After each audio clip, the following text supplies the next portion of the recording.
வணக்கம் வியாபார நண்பர்களே. இப்போ பார்த்தீங்கன்னா, பழைய சரக்குல பார்த்தீங்கன்னா, நெறைய பொட்டு வருது. அதனால வந்து இப்போதைக்கு அது எடுக்கல. இங்கேயும் அப்படி தான் இருக்கு. மன்சூர்ல ப்ளஸ் ஜாவூரா, இங்க பிப்லியா, நீமிச்சு அங்கேயும் சரக்கு அந்த மாரி பழைய சரக்கு பொட்டா தான் இருக்கு. இது இல்லாம சிப்பா பரோடும், கோட்டாவும் ராஜஸ்தான்லேயும் அது மாரி தான் இருக்கு. இப்போதைக்கு பார்த்தீங்கன்னா, இந்த இடத்துல பழைய சரக்கு பொட்டா இருக்கிறதுனால எடுக்கல. யாருக்குமே பழைய சரக்கு ஏத்தல. எல்லாமே புது சரக்கு தான் ஏத்துறோம்.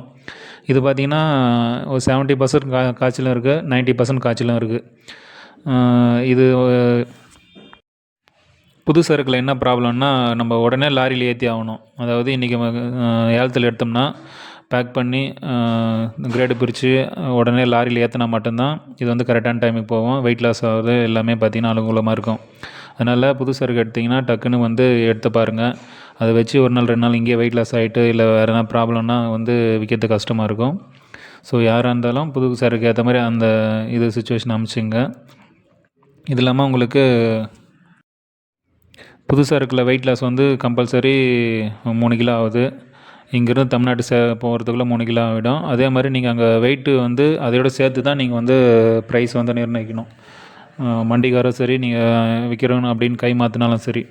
ஸோ அதனால் இதுக்கு ஏற்ற மாதிரி தான் நீங்கள் ப்ரைஸ் வந்து கொடுத்து ஸோ அதுக்கு ஏற்ற மாதிரி ஈக்குவல் பண்ணிக்கோங்க. இதில் என்னென்னலாம் ஆட் ஆகும்னு பார்த்தீங்கன்னா, ஃபஸ்ட்டு வந்து கிரவுண்ட்லேருந்து ஒரு வண்டியில் போட்டு நமக்கு எடுத்துகிட்டு வருவாங்க மண்டிக்கு. அந்த காஸ்ட் ஆட் ஆகும். அதுக்கப்புறம் எடுத்துன்னு வந்ததை மிஷினில் போடுவாங்க. அதாவது கிரேடு பிரிக்கணுன்னா மிஷினில் போடுவாங்க. இல்லை நான் வந்து தெரு மேலே போய் ஓட்டுறேன், அபயோட்டா அது மாதிரி வச்சு ஓட்டுறேன்னா மிஷினில் பிரிக்க மாட்டாங்க. அப்படியே வந்து பேக் பண்ணி கொடுத்துருவாங்க அவங்க கேட்குற மாதிரி. அதில் 2A 3A அது மாதிரி இருக்கும். மீடியம் குவாலிட்டி தான் அவங்க எடுப்பாங்க. ஸோ நம்ம கொஞ்சம் ஹைஃபையாக எடுக்கிறவங்க பார்த்தீங்கன்னா மிஷினில் போட்டு பிரிக்க சொல்லுவாங்க. அந்த மாதிரி பிரித்து கொடுக்கும்போது அவங்களுக்கு மிஷினில் போட்டாங்கன்னா அதுக்கு 650 ரூபா வந்து ஒரு டன்னுக்கு. அப்புறம் மூட்டை அந்த பேக்கோட ப்ரைஸு 18 ரூபா. அப்புறம் அது வேலை செய்கிறவங்களோட காஸ்ட்டு. இது இல்லாமல் டிரான்ஸ்போர்ட்டு, அதுக்கப்புறம் மண்டி கமிஷன் 4%. இது எல்லாமே வந்து ஆட் ஆகும். நான் சொல்கிற ரேட்லேருந்து இதெல்லாம் வந்து ஆட் ஆகிடும். ஸோ உங்களுக்கு வந்து பார்த்திங்கன்னா டேரெக்டாக நாங்கள் ஏலம் ரேட் தான் சொல்கிறோம். இதிலேருந்து பார்த்திங்கன்னா மண்டி கமிஷன் ப்ளஸ் வந்து டிரான்ஸ்போர்ட் வந்து லாஸ்ட்டாக தான் வந்து நீங்கள் கொடுக்குற மாதிரி இருக்கும். மீதியெல்லாம் வந்து இங்கேயே கொடுத்துடணும்.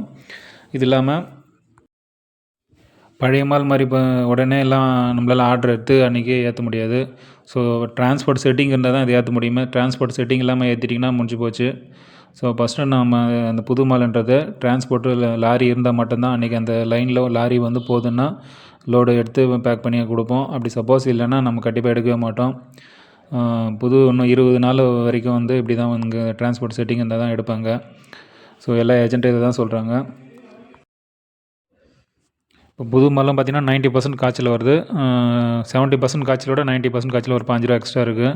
ஸோ உங்களுக்கு வேணும்னா கீழே இருக்க நம்பருக்கு ஃபோன் பண்ணுங்கள். நன்றி, வணக்கம்.